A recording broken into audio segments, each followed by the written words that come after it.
Hi guys, நம்ம இன்றைக்கி பார்க்க போகிறது ஸ்பைசி அண்ட் ஸ்வீட்னஸ் கலந்த ஹனி பாத் கார்லிக் ப்ரான்ஸ். இது ஒரு ஸ்டார்டர் ரெசிபி. வாங்க இந்த ரெசிபி எப்படி பண்ணலான்னு பார்க்கலாம். 1/2 கிலோ ப்ரான்ஸை க்ளீன் பண்ணதுக்கப்புறமா நமக்கு 300 கிராம் ப்ரான் கிடச்சிருக்கு.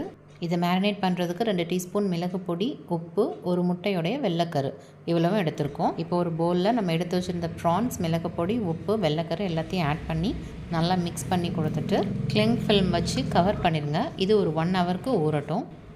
இப்போ ஒரு பிளேட்டில் 50 gram cornflour, 20 gram bread crumbs, கொஞ்சமாக உப்பும் ஆட் பண்ணி நல்லா கலந்து விடுங்க. பிரெட்டோட க்ரம்ஸ் கொஞ்சம் பெருசாக இருக்கும். அதெல்லாம் அந்த கையாலேயே நல்லா தூளாக்கிடுங்க. 1 ஹவராக மேரினேட் பண்ணி வச்சுருந்த ப்ரான்ஸை நம்ம இதில் தான் கோட் பண்ணி எடுக்க போகிறோம். நம்மளோட ஒவ்வொரு கையும் ஒரு வேலை செய்யணும். இப்போ ஒரு கையில் நம்ம ப்ரான்ஸ் எடுத்தோன்னா அதை இன்னொரு கையால் நம்ம கோட் பண்ணணும். ஏன்னா இந்த கையும் நமக்கு வெட்டாயிட்டு அப்படின்னா அந்த ப்ரான்ஸ் அதில் கோட் பண்ணுறதுக்கு நமக்கு கொஞ்சம் கஷ்டமாக இருக்கும். அதனால தான் எல்லா ப்ரான்ஸையுமே இந்த ட்ரை இன்க்ரீடியன்ட்ஸில் கோட் பண்ணி ஒரு பிளேட்டில் தனியாக எடுத்து வச்சுக்கலாம்.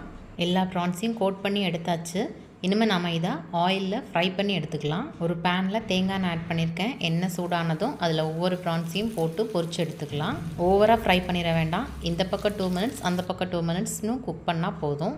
2 பக்கமும் நல்லா ஃப்ரை ஆனதும் இதை ஒரு பிளேட்டுக்கு மாற்றிக்கலாம். எல்லா ப்ரான்ஸையும் பொரிச்சு எடுத்தாச்சு. இப்போ ஹனி பாத் கார்லிக் ப்ரான்ஸ் பண்ணுறதுக்கு 20 பல் பூண்டை குட்டி குட்டியாக கட் பண்ணி எடுத்திருக்கேன். 3 பச்சை மிளகாய், தேன், தென் சோயா சாஸ் எடுத்திருக்கேன். இப்போ அகைன் ஒரு பேனில் தேங்காய் ஆட் பண்ணிக்கோங்க.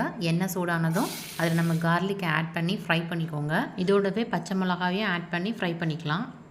இன்க்ரீடியன்ஸில் வெள்ளை எள்ளை மிஸ் பண்ணிட்டேன். ஒரு 1/2 டேபிள் ஸ்பூன் வெள்ளை எள்ளும் இப்போ இதில் ஆட் பண்ணிக்கலாம். தென் 2 டீஸ்பூன் சோயா சாஸையும் இதோட ஆட் பண்ணி நல்லா மிக்ஸ் பண்ணிக்கோங்க. இந்த ரெசிபியோட 2 மெயின் இன்க்ரீடியண்ட், ஒன்று ப்ரான், இன்னொன்று தேன். இப்போ நம்ம தேன் தான் ஆட் பண்ணுறோம். நான் 2 டேபிள் ஸ்பூன் தேன் ஆட் பண்ணியிருக்கேன். எல்லாத்தையும் நல்லா மிக்ஸ் பண்ணி விட்டுட்டு நம்ம பொரிச்சு வச்சுருந்த ப்ரான்ஸை இப்போ இதோட ஆட் பண்ணிக்கலாம். ப்ரான்ஸை ஆட் பண்ணதுக்கப்புறமா நல்லா மிக்ஸ் பண்ணுங்கள். அந்த ப்ரான் அப்படின்னா தான் நல்ல ஜூஸியாக இருக்கும். மிக்ஸ் பண்ண அந்த ப்ரான்ஸோட கலர் அப்படியே சேஞ்ச் ஆகிறது உங்களுக்கே தெரியும். ஹனிலாம் நல்லா கேரமலைஸ் ஆகி அந்த ப்ரான்ஸில் நல்லா கோட் ஆகும். எல்லாமே நல்லா மிக்ஸ் ஆகிட்டுங்கிறது பார்த்தாலே உங்களுக்கே தெரியும். அப்போ நீங்கள் கேஸ் ஆஃப் பண்ணிக்கோங்க. நம்மளோட ஹனி பாத் கார்லிக் ப்ரான்ஸ் தயார். இந்த ரெசிப்பியை நீங்களும் ட்ரை பண்ணி பாருங்கள். பிடிச்சிருந்தா இந்த வீடியோவை லைக் பண்ணுங்கள், கமெண்ட் பண்ணுங்கள், ஷேர் பண்ணுங்கள். என்னுடைய டெலிஷியஸ் நெல்லை குக்கிங் சேனலை சப்ஸ்கிரைப் பண்ணுங்கள். மீண்டும் ஒரு டெலிஷியஸான குக்கிங்கில் உங்களை சந்திக்கிறேன். பாய்.